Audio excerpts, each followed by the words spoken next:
Hi everyone, and welcome back to Digital World Tech Academy YouTube channel. In today's class, you will learn the day function in data analysis. Please don't forget to hit the subscribe button and enjoy your class. Good day, everyone, and welcome again to another class from Digital World Tech Academy. So we're going to continue with the date and time functions. So earlier we treated the today and the now function, but for now we're going to be treating the day function. So when you hear the day function is used to extract the day from a given date value. That's the day numbers.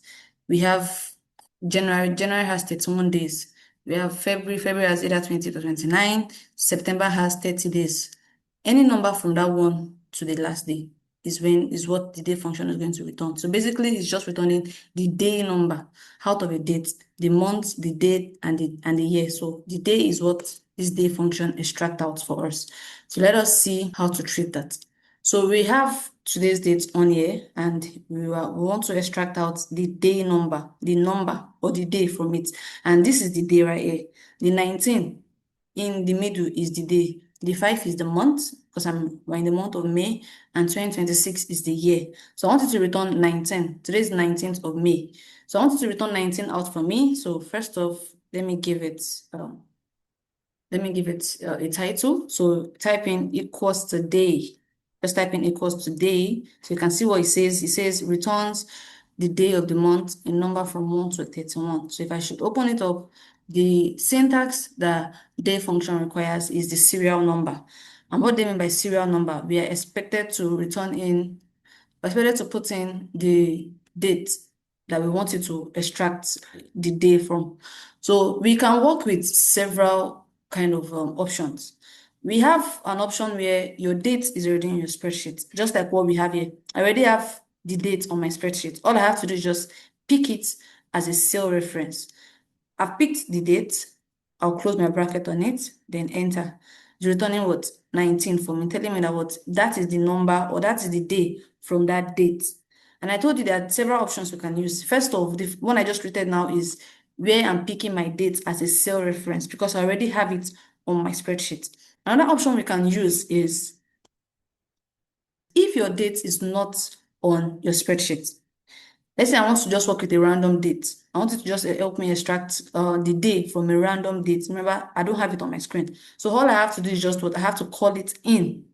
Now, because of the string, because of the slash that always comes with a date, we have to introduce our our quotes, rather, not single, our double quotes.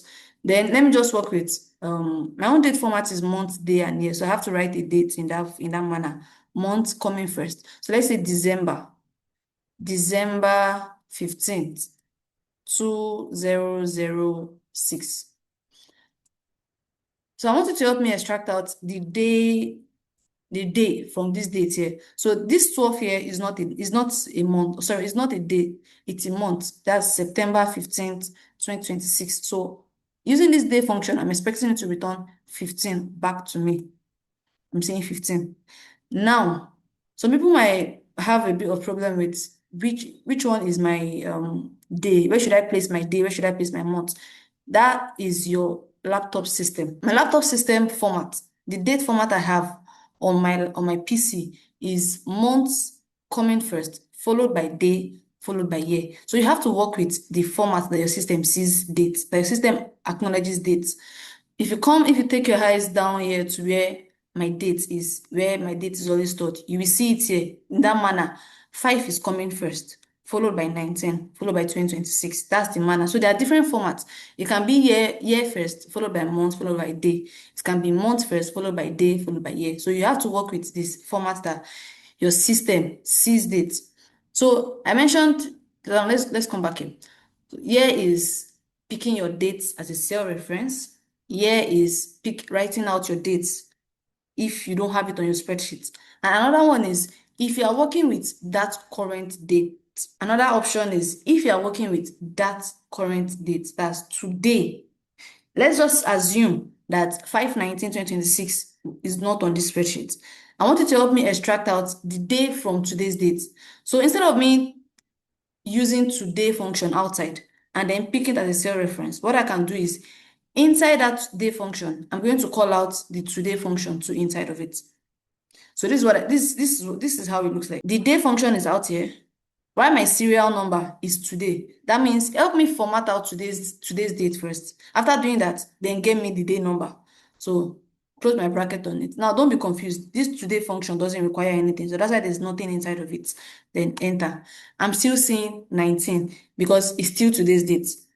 So you can extract out your day in this three format. Is either you have your dates available on your spreadsheets where you can pick it as a cell reference, or you write out your date yourself. Now, remember, if you look at what I have it in quotes because of this string, sorry, because of the slash that forms my date. Then I also have a case where I'm doing a nested formula. I'm combining two formulas together to return one answer back to me, which is what I'm using the day function, and I'm also using the today function. But all in all, it's still returning what? Today's date or today's day back to me. Then we also have another function called month. So we're just going to do this together. We have today, we have day, we have month, then we also have year. So using the idea of what you learned in the day function, that's what we're doing here also. So the month function returns, it just extract out the months out for us. So in today's date, the month is 9. Sorry, 5. So that means I need to type out equals to month. You can see that it is asking for the same thing. Across the three formulas, it is still the same syntax. Serial number, serial number, serial number. So my serial number, you can use either of these options also as a cell reference, calling that as a constant, or doing a nested formula. So my months, so let's do it one by one. I'm going to pick this date as a cell reference, close my bracket on it, enter. I'm saying 5 because I'm in the month of May. Then if I'm writing out my dates, May, sorry, I said May, month. This time around, I want to write out my dates out. So let's work with another date. Let's say July 23rd, 2012. July 23rd, 2012. Now, before I type in, what answer do you think is going to return back? Just think about it before I press my enter. So if I press enter, I'm saying 7th, yes, because I said I was having 7th of September, 23rd of July, 2012. So according to my date format, 7 has to come first. So that's why I'm having 7 out here as my month. Then also, as I said, if you're working with a nested formula, you're working with that current date, you don't have to do a formula outside to give you the current date. You can just nest it inside here. So put in today, close your bracket on it, then enter. I'm still having the 5. So the same thing goes for the year function. So equals to year. Year also requires serial number. I'm picking a date. I'm having 2026. If I'm writing as a normal date, year. The serial number, let me pick in another date.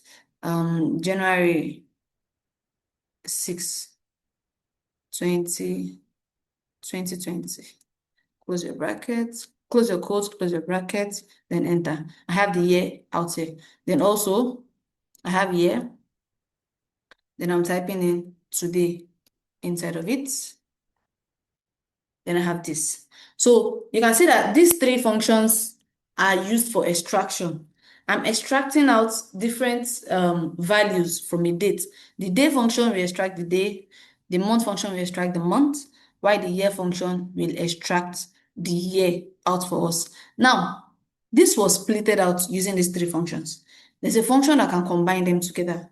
So when you have date values scattered out like this and you want it to return them back as a date, we can come in with this date function.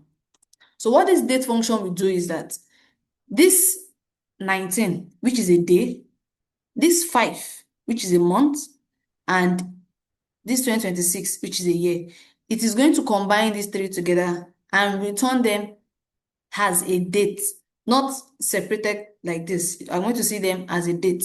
So if I type in the date function, the syntax that date function requires is year, month, and day. So you put in those three different values inside of it, and it's going to return them back like a normal date. So this time around, I'm going to just, since we have them sectioned out like this, I'm just going to pick them.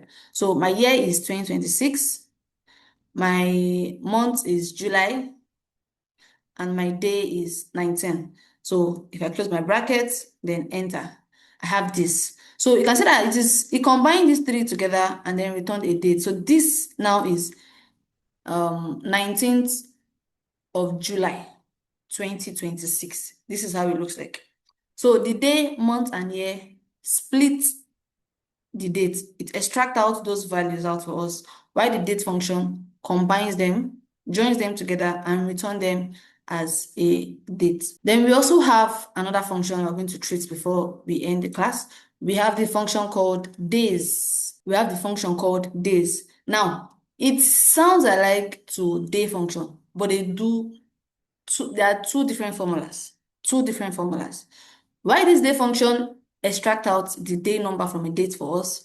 This days function gets us the number of days that has gone by between two dates. For instance, let's come back to our younger days where we recite 30 days of September. No, 365 days, yes. 60 seconds make 1 minute, all those kind of 60 minutes make 1 hour. Yes, all those rhymes that we used to have.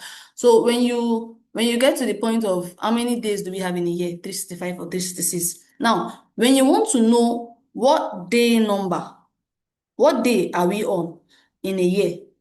Presently, or how many days have we used in a year?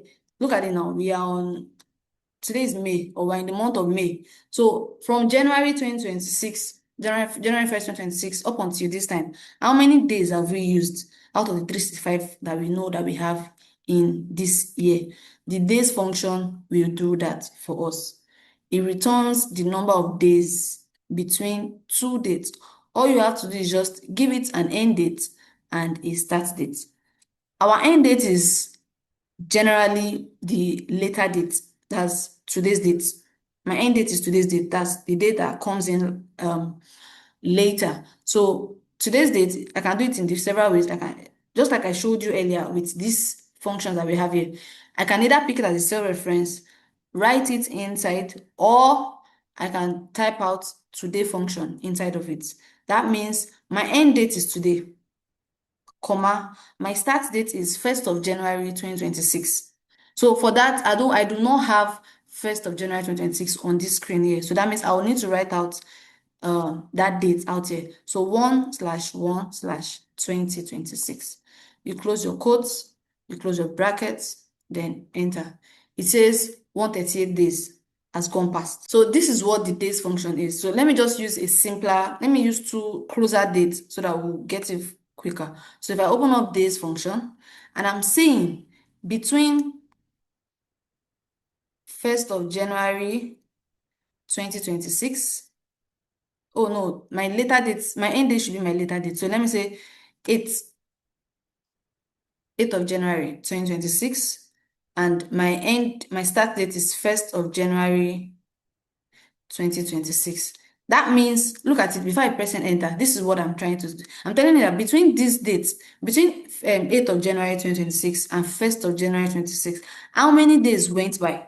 Or how many days has gone by between those two dates? That's what I'm doing. If I press and enter, it says 7. So this is what this days function is. So it is different from day. I know it sounds alike, but it is different. The day function extracts out the day number from a date, while this one returns the number of days that's gone by between two dates. All right, that brings us to the end of today's class, and I'll see you guys in the next class. Thank you. I hope you enjoyed this tutorial, and if you want to learn more in-demand tech skill to take your journey further from the comfort of your home, check out our website for more information. Don't forget to like this video, drop a comment if you have any question, and share. Thank you for watching, and I will see you in the next class.